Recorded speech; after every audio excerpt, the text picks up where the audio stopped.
program for children with disabilities.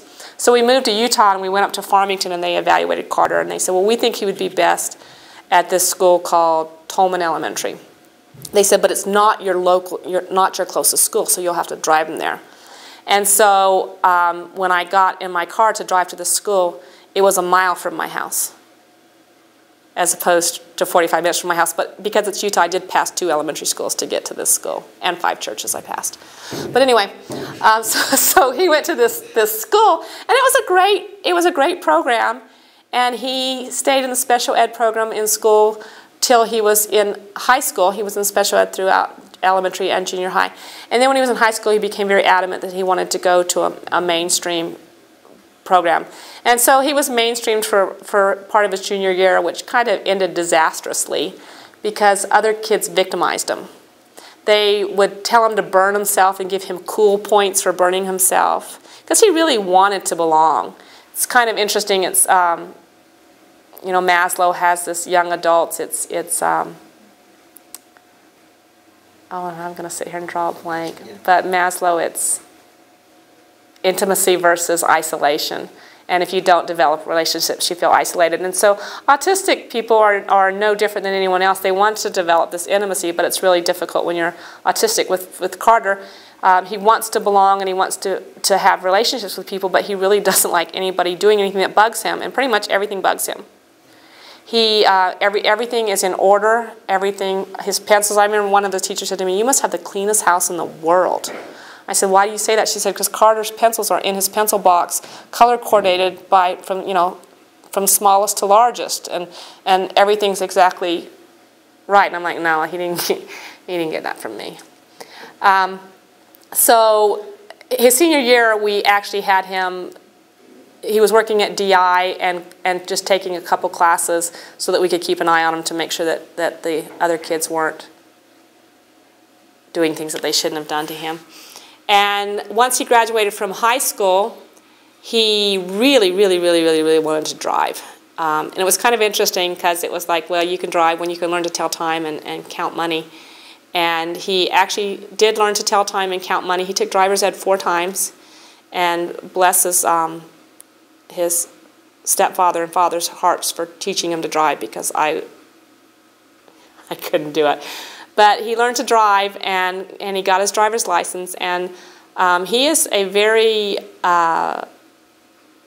methodical driver. He follows the rules, he does everything just so, which works really well unless there's a problem. The first time a stoplight went out and he got stuck at a 4-way stop, he honestly didn't know what to do. He said everyone was beeping at him and flipping him off, and he was just terrified. He did not know how to handle something outside of the norm, which has kind of been how his adult life goes. If everything goes well, he functions fine. If the power goes off, something breaks, then it's outside of his norm. After high school, we tried a couple of things. We tried Job Corps, which lasted for exactly 6 hours, and 4 of those hours they were trying to find me to come pick him up. But Job Corps is full of people and noise, and he doesn't like people or noise. And so then he went to some classes at the DATC, but that really didn't work very well either. And then we went to vocational rehab, and he had a wonderful counselor at vocational rehab in Davis County who helped him find a job at Levy Home Entertainment in Clearfield, and they got a job coach who went to work with him for several months to make sure he knew how to do his job. And he's been working at Levy Home Entertainment for 5+ years now. He moved out of the house 5 years ago, bought his own condominium, so he lives about a mile away from us. So, he's 26, he has his own car, he lives in his own house, which he's buying, and he's had the same job for 5 years. So honestly, does much better than most 26-year-olds out there. So he does really well. And I think that the downside is that he does not have relationships, and he really would like relationships. He'd like to have a girlfriend, but it's really hard when pretty much the things that people do bother you. He doesn't like people to come into his house because they might mess something up. So he's a very successful, very happy 26-year-old who does very well, and I'm very proud of all of his accomplishments. And I guess my biggest hope for him would be now, when I think about my, dream about Carter's future, is I would love for someday for Carter to have a girlfriend or a wife that, he could take, that we could take on trips with us and stuff, and that he would have that relationship so that he's not alone. So pretty much everything else, he has exceeded anyone's expectations. I mean, I go back to when he was 4 and they're telling me to put him in a hospital and that he'd never talk. I actually did send a note to that doctor once. When he graduated from high school, I sent a picture of his high school graduation and said, look at this kid now. And so there's I think, great hope and great programs, and autistic adults can have great lives as well. That's great. Now, your other 2 children aren't married yet? No, no, one of them lives with his girlfriend. This is more off the record. Yeah, and the other one is in college at Weber. The girl that was concerned about having autistic kids? No, they're more concerned about what happens if they have to take care of Carter. No, I'm serious. They're concerned is what happens when I get old and die, and who's going to take care of Carter. And like I said, my ex-husband's an attorney, so he actually has a trust fund set up for Carter. And heck, Carter will probably be better off than the other kids. His house will be paid off. Better than most 26-year-olds now. Yeah. What can I say? Yeah. Yeah, I have cousins and stuff that lupus runs through their family. And so they never got married. Or if they're married, they never had kids because they didn't want to pass it on. Have one that had that kind of thing. And I'm thinking, chances of that is really low, but it just scares me. But autism is so rampant now. When my 3rd son was born, I was so worried that he had autism. Yeah. And I mean, he would do funny things. He would tap and do all these weird things. And I actually took him to the Development Evaluation Center and said, I think he's autistic. And they're like, no, he's just mimicking his brother. Well, that's good. Because he would tap and do weird things. But Carter tapped. Yeah. Carter's 26 years old. He still taps. He comes in our backyard and taps a stick and does, which doesn't look, it looks really peculiar when you're 26 and tapping as opposed to a 4-year-old tapping. Yeah. But, it's his release. He goes to work all day, and he lives in a condominium, so he can't tap at the condominium. So I tell you, he has to come home and tap in our backyard. So that's his release. He has a stick and he taps. Yeah. Interesting. And where do you find a girl that's okay with you being out in the backyard tapping a stick? I guess maybe she has her own stick to tap. Yeah, she's tapping and they can tap together. Hey, it'll work out. I said, actually. Yeah, I really want him to find a girlfriend and have a relationship, but then the girl he finds scares me. He had this one girl that was really hot after him, and she just freaked him out because she was just in his space. She was a little slow, but she was, yeah. My 3rd son's been dating this girl with, she gets seizures every once in a while, and they dated for like 3 years, and he even started going to fireman's school in the ETM. So he'd know what to do. He'd know what to do and stuff.